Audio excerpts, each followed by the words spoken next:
అందరు చెప్పింది మళ్ళీ మళ్ళీ చెప్పడం కాదు కానీ రేవంత్ రెడ్డి హటావో తెలంగాణ బచావో చెప్పాలా మీరు అందరు. ఇప్పుడు డిజిటల్ మీడియాను అవమానించిన రేవంత్ రెడ్డి హటావో, రేవంత్ రెడ్డి హటావో, తెలంగాణ బచావో. తొలగించాలి రేవంత్ రెడ్డిని సీఎం పదవి నుంచి వెంటనే తొలగించాలి, తొలగించాలి. ఇట్లాంటి నినాదంతో ఒక్క జర్నలిస్టుని చంపితే 100 డిజిటల్ మీడియా జర్నలిస్టులు పుడతారు. రేవంత్ రెడ్డి నువ్వు తెలంగాణ పులిబిడ్డను రాపించుకున్నావు. నువ్వు తెలంగాణ పులిబిడ్డ కాదు, నల్లమల పులిబిడ్డ కాదు, తెలంగాణ పిల్లివని నల్ల పిల్లివని ప్రకటిస్తున్నాం. నీతో అయ్యేదేంది పోయేదేంది? ఓ పాటలు రాపించుకుంటావు వాళ్ళతోని వీళ్ళతోని. సింగమోలే కదిలినవు. ఏడ కదిలినావు సింగమోలే? డిజిటల్ మీడియా జర్నలిస్టులంతా సింగమోలో కదిలితే, నిరుద్యోగులంతా తల్లిదండ్రుల కాళ్ళు మొక్కితే, కేసీఆర్ మీద కోపంతో నీ కోటేశ్వర్ గాని నీ మోకాన్ని చూస్తే కామారెడ్డిలోనే చీచి వద్దు ఓడగొడతామని చెప్పి కామారెడ్డిలో చిత్తుగా ఓడిపోయినోడు ఇవాళ ముఖ్యమంత్రి అయి కూర్చున్నాడు. నువ్వు ఎమ్మెల్యేగా ఓడిపోయినోడివి, అసలు ముఖ్యమంత్రికి నీకు అర్హత ఉందా? జర్నలిస్ట్ చదవనోడు జర్నలిజం కాకపోతే పొలిటికల్ సైన్స్ చదవనోడు పొలిటికల్ లీడర్ ఎట్లయితాడు? అడుగుతుంది తెలంగాణ, అడుగుతుంది డిజిటల్ మీడియా. ఇలా ఎవరికి కష్టం వచ్చినా తిన్నా తినకపోయినా మేము ఆకలి కోర్చుకొని ఒక్కొక్కసారి 4 గంటలకు ఛాయలు తాగి బతుకుతే నువ్వు నాటుకోడి తినుకుంటా ఫుట్బాల్ ఆడుకుంటా నీతులు చెప్తావా? Revanth Reddy dummy candidate, zero candidate. మీకు చెప్తున్నా, చాలా మంది ఏమంటారంటే రేవంత్ రెడ్డి వల్లనే కాంగ్రెస్ అధికారం వచ్చింది, రేవంత్ రెడ్డి లేకపోతే కాంగ్రెస్ పార్టీ అధికారంలోకి రాకపోతున్నట్టు. రేవంత్ రెడ్డి అంత మునగాడైతే, రేవంత్ రెడ్డికి మూతి మీద మీసం ఉంటే, రేవంత్ రెడ్డి పులైతే టీడీపీ పార్టీకి పోయి టీడీపీ పార్టీ నుంచి నువ్వు సీఎంగా, టీడీపీ పార్టీ నుంచి సీఎం కాదు కదా, నువ్వు వార్డు మెంబర్ కూడా కాలేవు. వార్డు మెంబర్ కూడా వానికి రానోని ముఖ్యమంత్రి చేస్తే ఇగో గిట్లనే ఉంటది. ఏం అడుగుతలేరు అనుకుంటున్నావా? ఇక తిరగబడతాం, తట్టుకోలేవు. తెలంగాణ ఉద్యమం చేసిన కేసీఆరే డిజిటల్ మీడియా వల్ల నిరుద్యోగుల వల్ల ఓడిపోయిండు. నువ్వు తెలంగాణ ఉద్యమము చేయలేదు, ఎవడికి రూపాయి సాయము చేయలేదు, పిల్లికి పిచ్చమేని నువ్వు ఇవాళ ముఖ్యమంత్రి అయి ఒక్కోడికన్నా ఛాయ్ ఓపించినవా? ఒక్కోడికన్నా నీ జీవితంలో అన్నం పెట్టినవా? అసలు ముఖ్యమంత్రిగా కాదు, నువ్వు మనిషిగానే పనికిరావని ప్రకటిస్తున్నాం. మనిషిగా కూడా పనికిరావు. ఎన్నికల కమిషన్కు సుప్రీంకోర్టుకు చెప్తున్నాం. ఇవాళ ఎవడు పడితే వాడు ఎమ్మెల్యే అయిపోడు, ఎంపీలు ముఖ్యమంత్రులు మంత్రులు అవుతారు. క్వాలిఫికేషన్ ఉండొద్దా? ఇప్పటి నుంచి ముఖ్యమంత్రులకు కానీ మంత్రులకు కానీ ఎమ్మెల్యేలకు కానీ పోటీ చేయాలంటే ఎగ్జామ్ పెట్టాలి. ఆ దిశగా మనం అందరం ఆలోచించాలని రేవంత్ రెడ్డి ఎంత డమ్మో. ఇంకొక లైన్ చెప్తా, ఆయన మహబూబ్ నగర్ వంశీచందర్ రెడ్డిని మహబూబ్ నగర్ జిల్లా ఎంపీగా గెలిపించుకోలే, డీకేఆర్న గెలిచింది. చేవెళ్ళ ఇన్ఛార్జ్ ఉంటే రంజిత్ రెడ్డి ఓడిపోయిండు. ఆయన ఉండేది సికింద్రాబాద్లో, అక్కడ Danam Nagender Reddy ఓడిపోయిండు.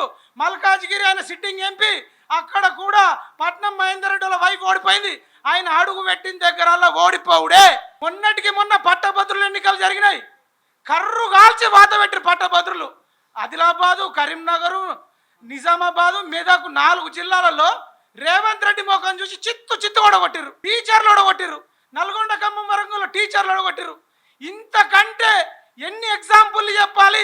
Revanth Reddy dummy, Revanth Reddy dummy, Revanth Reddy zero. Final గా రేవంత్ రెడ్డి హటావో. జై జవాన్, జై కిసాన్, జై హింద్. Thank you so much. జై తెలంగాణ. రేవంత్ రెడ్డి గురించి ఏం మాట్లాడతాం? ఉన్నమాట చెప్పాలనంటే the accidental chief minister of Telangana. అది ఆయన కాంగ్రెస్ వారసత్వం నుంచే తీసుకొని వచ్చిండు. యాక్సిడెంటల్ ప్రైమ్ మినిస్టర్ అని చెప్పి ఆయన ప్రైమ్ మినిస్టర్ని మన్మోహన్ సింగ్ గారిని చెప్పిండ్రు. ఇప్పుడు రేవంత్ రెడ్డి గారే యాక్సిడెంటల్ సీఎం అని చెప్పి చెప్పిండు. నేను ఎందుకన్నా అంటే రేవంత్ రెడ్డి గురించి ఎందుకు మాట్లాడాలా, ఏం మాట్లాడాలా అన్నా అంటే ఇవాళ యావత్ తెలంగాణ ప్రజలు సాక్షులైండు.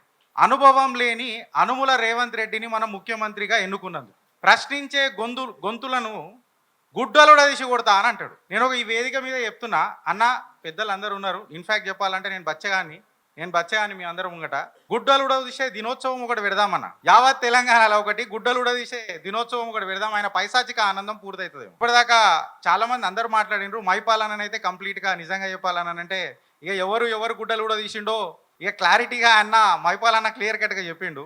రేవంత్ రెడ్డి అన్నకి ఏం చెప్తున్నాం అని అంటే, అహంకారం ఏదైతే ఉంది కదా రేవంత్ అన్న, ఇది కేవలం 5 సంవత్సరాలే. మీ పదవి, ఆ పదవిల నుంచి వచ్చే పదాలు ఏవైతే ఉన్నాయి కదా, ఇవి కేవలం 5 సంవత్సరాలే. ఇక్కడ పర్మనెంట్ ఓటర్ ఇక్కడ అండ్ ప్రజా సమస్యలను ప్రజల ముంగట పెట్టే పాలకులము. ఆ పాలకులకు తోడై నిలబడ్డదే ఇవాళ యూట్యూబ్ డిజిటల్ మీడియా అసోసియేషన్. ఇప్పటిదాకా చాలా మంచిగా మాట్లాడినరు. అసలైన సిసలైన జర్నలిస్టులు ఎవరు అని అంటే మనమే. నేను కొన్ని సమస్యలు కూడా ఇప్పుడు కొన్ని మాట్లాడాలని అనుకుంటున్నా. మేబీ 30 సెకండ్స్లో నేను వైండప్ చేస్తా. మీరు ఎస్సా నోనా ఇది ఆన్సర్ ఇస్తే చాలు నాకు. ఇవాళ తెలంగాణ సమస్య నిరుద్యోగం, అవునా కాదా? దాన్ని బయట పెట్టింది ఎవరన్నా? సోషల్ మీడియానా కదా? ఇదే నినాదం ఇప్పుడు మనది. దీన్ని బయట పెట్టింది ఎవరన్నా? తెలంగాణ ఇంకొక సమస్య నీళ్లు. బనకచెర్లను బంక అని చెప్పి నల్లమల్ల ఏడున్నది అని చెప్పి నల్లమల్ల బిడ్డ అడిగిండు చూడు. దీన్ని బయట పెట్టింది ఎవరన్నా? సోషల్ మీడియానా కదా? ఇవాళ ఒక అర్హత జ్యోతి ఒక పేపర్, నేను ఆ పేపర్ పేరు కూడా తీసుకోదలుచుకోలే, మళ్ళీ నాకు గలీజ్ అనిపిస్తుంది. అర్హత జ్యోతి ఇవాళ అనువులన్నకు మద్దతుతో ఓనామాలు లేనోళ్ళు అని చెప్పి రాస్తారు. మళ్ళా పంగనామాలు పెట్టే రాజకీయ నాయకుడికి ఏం అర్హత ఉన్నది? ఆ అర్హత జ్యోతిని అడుగుతున్నా నేను ఇవాళ. ఆ ఏబిఎన్ నెట్వర్క్ని అడుగుతున్నా, అనుముల బ్యూరో నెట్వర్క్ అయిందా లేకపోతే ఏమైంది అని చెప్పి నేను ఇవాళ అడుగుతున్నా. ఏదో ఒక జ్యోతి, అర్హత జ్యోతి అని చెప్పి నేను అడుగుతున్నా. సో ఇది ఎక్కువ రోజులు నడవదు, ఇది ఎన్ని కాలాల పాటిగా పెద్దగా నడవదు. అదేమో అన్నాడా నిన్న కాళ్ళ మీద కాలేసుకొని అన్నాడు. ఇంకోటి నాకు పదవి అడ్డం వస్తుంది, నాకున్న హోదా అడ్డం వస్తుంది అని అన్నాడు. ఈ పదవి అనేది ప్రజలు ఇచ్చిన బిచ్చం రేవంత్ అన్న. ప్రజలు ఇచ్చిన బిచ్చం రేవంత్ అన్న. ముఖ్యమంత్రి పదవి అనేది ప్రజలు సేవ చేసుకునే తత్వం మీకు ఇచ్చింది. అది మీరు పదవి అడ్డం వస్తుంది లేకపోతే నాకు అదేమన్నాడు ఇంకా హోదా అడ్డం వస్తుంది. ఈ హోదా ఆయన పదవి ఎన్ని రోజులు ఉంటుందో ఇలా తెలంగాణ ప్రజలు సాక్షులైతారు. ఇదే డిజిటల్ మీడియా అసోసియేషన్ అమ్మ తోడు ఒట్టు దీన్ని చెప్తున్నాము. ఇక నేను నిద్ర ఓనియము. నువ్వు మాట్లాడే ప్రతి పదంలా ఆ ఇంటర్నల్ డీప్ మీనింగ్ ఏముందో డీప్ డైవ్ చెప్పి తీస్తాం. జై తెలంగాణ. ఈ అవకాశం ఇచ్చినందుకు నాకు. ఏ వేదిక మీద నుంచి అయితే మనల్ని అవమానపరిచిర్రో అదే వేదికను చూజ్ చేసుకున్నందుకు ముందు నిర్వహిస్తున్నటువంటి మిత్రులందరికీ కూడా ధన్యవాదాలు. ముఖ్యమంత్రి గారు అవమానపరిచింది తెలంగాణ జర్నలిస్టులని. ఇక్కడ మనం ఒకటి చాలా క్లియర్గా అర్థం చేసుకోవాలి. తెలంగాణ జర్నలిస్టులను అవమానపరిచండి. ఎందుకంటే ఆయనకి ఇవాళ ఆంధ్రజ్యోతి ఇక్కడికి మన సోషల్ మీడియా వాళ్ళు తప్ప, డిజిటల్ మీడియా వాళ్ళు తప్ప శాటిలైట్ ఛానల్ ఎవరు రారు కూడా. సో కాబట్టి ఆయనకి ఇప్పుడు ఏబిఎన్ కావాలి, TV5 కావాలి, మహాన్యూస్ కావాలి, ఈటీవీ కావాలి, ప్రధాన పత్రికలు కావాలి, ప్రధాన ఛానళ్ళు కావాలి. యూట్యూబ్లో అవసరం లేదు, డిజిటల్ మీడియాలో అవసరం లేదు. ఇవాళ డిజిటల్ మీడియాలో మెజారిటీగా మన తెలంగాణ బిడ్డలే ఉన్నారు, తెలంగాణ ఉద్యమకారులు ఉన్నారు, కొంతమంది జర్నలిజంలో పనిచేసిన వాళ్ళు ఉన్నారు, కొంతమంది జర్నలిజంలో పనిచేయని వాళ్ళు ఉన్నారు. కానీ వాళ్ళని అవమానపరిచేటువంటి విధంగా ఇవాళ వారు మాట్లాడడం జరిగింది. నేను ఎక్కువ టైం తీసుకోను. నేను ఆల్రెడీ ఇంతకు ముందుకే నా ఛానల్లో మొత్తం ఒక 30 నిమిషాలు కంప్లీట్ వివరణ కూడా ఇచ్చినాం, ఎవరి పక్షాన ఎవరు ఉన్నారు అని చెప్పేసి. సరే ఒక్కొక్కరిది ఒక్కొక్క లైన్ ఉండవచ్చును కాక, కానీ తెలంగాణకు సమస్య వచ్చిన రోజు, మా నిరుద్యోగులకు సమస్య వచ్చిన రోజు, రైతులకు సమస్య వచ్చిన రోజు, ప్రతి ఒక్కరికి తెలంగాణ ఏ రంగంలో ఉన్న సమస్య వచ్చిన రోజు ముందుండి నిలబడేది ఇదే డిజిటల్ మీడియా జర్నలిస్టులు. ఇంకొకటి మిత్రులందరికీ నేను విజ్ఞప్తి చేస్తా ఉన్నా, చాలా తక్కువ టైం తీసుకుంటా. సోషల్ మీడియా జర్నలిస్ట్ అనకండి. మనమే అసలైన జర్నలిస్టులం, మనమే అనికార్సైన జర్నలిస్టులం, మనమే సోషల్ జర్నలిస్టులం. ప్రజల సమస్యలు చూపించే వాళ్ళే జర్నలిస్టులు, ప్రజల సమస్యలు చూపించని వాళ్ళు జర్నలిస్టులు గారు. సో కాబట్టి ఇవాళ ఈ ఛానళ్ళన్నీ మెయిన్ స్ట్రీమ్ ఛానళ్ళని మనం కొట్లాడుతున్నది రేవంత్ రెడ్డి గారితో కాదు, మనం కొట్లాడుతున్నది మెయిన్ స్ట్రీమ్ మీడియా ఛానళ్ళతోటి. ఆ మెయిన్ స్ట్రీమ్ మీడియా ఎవరి గుప్పిట్లో ఉందో, ఎవరు దాన్ని ఆధిపత్యంతో చలాయిస్తూ ఉన్నారో వారే ఇవాళ రేవంత్ రెడ్డి గారు నోటి వెంట ఆ మాటలు మాట్లాడిస్తూ ఉన్నారు. రేవంత్ రెడ్డి గారు కూడా మన తెలంగాణ బిడ్డనే, కానీ ఎవరి చేతిలో బందీ అయిపోయారో మనం గమనించాల్సినటువంటి అవసరం ఉన్నది.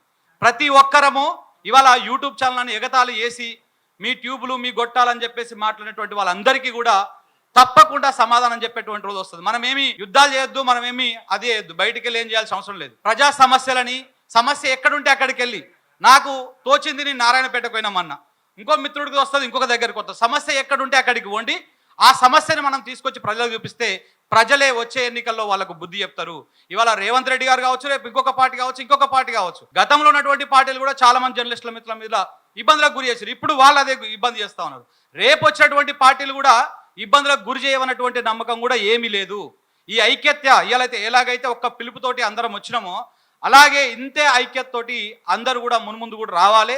ఎక్కడ ఏ చిన్న సమస్య వచ్చినా, ఏ జర్నలిస్ట్ మిత్రుడికి సమస్య వచ్చినా అందరం ముక్త కంఠంతో మనం మాట్లాడితే, మనము ధిక్కరిస్తే ఎంత పెద్ద రేవంత్ రెడ్డిలైనా, ఎంత పెద్ద నాయకులైనా తప్పకుండా తలొగ్గాల్సిందే. ఇంతకు మించి ఇంకా నేను చెప్పడానికి ఏం లేదు. Thank you very much. Thank you అన్న.